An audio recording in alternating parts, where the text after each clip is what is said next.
Bangkok, the land of smiles. What comes to mind when one mentions this beautiful city? Glittering temples, bustling markets, mouth-watering food available on the streets? Oh yes, Bangkok has it all. And the best part? You don't have to spend all of your earnings to witness its enchantment. This is what we call Bangkok on a budget. Stay with us till the end because we are going to share some insider information with you that is going to help you travel sans risk and save money. And hey, if you're looking forward to exploring Bangkok, make sure to support us with a thumbs up and leave a smiley in the comments section. And don't forget to subscribe. Imagine this. You are in the very center of Bangkok, more specifically in Siloam. Squinting swaths of colorful tuk-tuks flip past in neon light with another eye. Vendors are screaming at me to buy something. Beautiful fragrant dishes of pad thai or maybe a mango. The Grand Palace shimmers supremely beautiful in the distance. It is actually mesmerizing, the attention soaking everywhere else is cut off. And I'm thinking, is it really possible to make the most of Bangkok without spending too much? Can I do all this? Stay with me because I'll prove it. The first concern is food. This is Bangkok's essence. To put it another way, street food is a must. But here's the thing. Bangkok's street eats are not only some of the best in the world, they're also ridiculously cheap. Have you ever had a portion of Thai food that includes rice and fried eggs alongside spicy Thai basil chicken pad kra pao? This meal sells for about 35 to 50 baht, which is $1.50. Now this is what I did when I got off the plane. The first glorified meal I spotted was on Khao San Road. There, I spotted a sizzling hot bowl of tom yum soup, a must eat, with the combined flavor of sour, spicy taste and fragrant lemongrass. I bought it for 60 baht. I felt incredibly regal. Pro tip, go to the same locations the residents do. Long queues are tangible evidence of their worth. So, here's a question for you. What do you usually order at the street vendors' shops? Comment below if you're happy to. I'm dying to see. Sounds, Bangkok massages, you have had your fill. What's next? You would be in awe of Bangkok's remarkable temples. The spiritual side is something that you cannot visit Thailand without witnessing, right? Temples like Wat Pho and Wat Arun are really famous, and you'd be happy to know that their entry fees won't break the bank. Wat Pho's entrance fee is only 200 baht. That's exactly where you'd come across the huge reclining Buddha. Wow. As you stand in its presence, it's 36 feet longer than you would expect.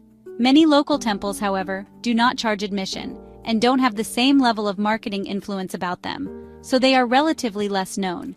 But you do not have to pay a single baht to get the kind of spiritual feel that one will expect to find in the smaller local temples awash in lesser-known parts of Bangkok City.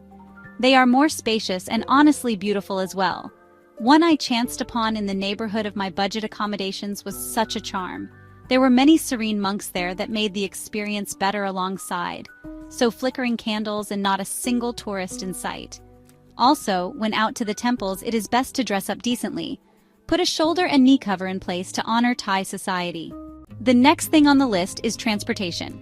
This is a decisive factor for your budget. But having said so, I need to say that we are not wasteful on taxis or private vehicles. The thing to learn here is that do not expect to use any plush or comfortable transportation when in Thailand. Use a tuk-tuk to cover any short distances rather than walking. Just ensure that you agree on the fare before, as you do not have to worry about haggling. For longer rides, however, the best form of transportation is the SkyTrain. The only difference is in terms of how clean and economical it is, providing better bargain discounts. This is what I consider to be an underground subway for Bangkok. Traveling across the city may cost 16 baht, but also don't ignore the ferries across the Chao Phraya River. For just a few baht, these boats will take you to some of the most famous spots in Bangkok, while providing you with a magnificent view of the city, all while being a busy trip with traffic. It's a win-win situation. Alright, so you have a shopping addiction, here's something that can help. You don't need to spend a heavy amount every time you shop in Bangkok. For instance, the Chatuchak Weekend Market, which is one of the biggest markets in the world, and has more than 15,000 stalls. This means that even for a bit I was able to get a handmade bracelet, odd t-shirt of an elephant, along with coconut ice cream for less than 150 baht.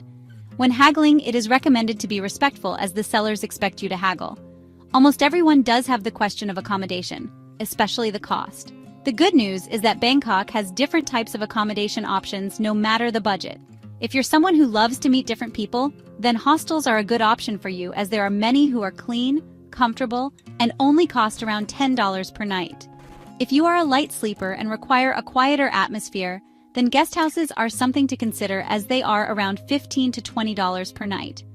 Are you looking for something new? Consider Airbnb, where socializing with families could save you money. In this particular case, it is true that they get to experience the culture of Thailand without having to spend so much. This is possible because there is a culture of saving. Bangkok has its fair share of attractions that do not compel one to open their wallets. This further emphasizes how incredible the city is. Laying on the banks of Chao Phraya River is the Grand Palace, which is completely free to enter and offers a much more quiet setting than the mass crowds. Or, if your idea of a perfect day off includes exploring the flora and fauna of the world, then I would highly suggest going for a relaxing stroll to the well-known nearby area Lumpini Park. And who knows, you might witness a massive monitor lizard just chilling out as well. It is an unusual sight but quite entertaining. You won't be charged anything in return. Benches are there, and let me not even get started on the lotus flowers and fragrant orchids. The neighborhood brims with life in the evenings, although the desired atmosphere is certainly not one of peace. The bustling markets are vivid, and the view of the nearby colored stalls decorated with flowers is riveting. The ultimate tip to keep in mind is that it won't cost you a fortune. The rooftop bars of Bangkok, which can be expensive depending on where you are visiting, but for the time being, many host happy hours cost around $3. I'll make sure to post loads of pictures on my Instagram while enjoying the splendid views of the city. The absolute golden rule that I shall now be mentioning. Make sure you have loose coins with you wherever you go. A small amount of baht is a necessity while visiting food stalls, local transport, or tipping the locals. Also, make the effort to remember a few basic Thai words like sawadee ka, hello, and kop kun ka, thank you. Doing it makes the locals feel good and pleased to assist you, which is one of the things which makes traveling enjoyable, doesn't it? That should be all, ladies and gentlemen. Bangkok and its wonders for a low budget. All I can say is that if you want to experience the wonders of the land of smiles, there is no need to spend so much money. From active lifestyle temples to street-side restaurants with food, Bangkok is full of excitement. And if you have made it to this point on the video, thank you. Do me a favor and please actually give me a like on this video, hit that subscribe button, and write in the comment section what interests you the most about Bangkok. I'm confident you have so many ideas and I'm looking forward to them. Until we meet next, stay curious and keep smiling. Sawadee ka.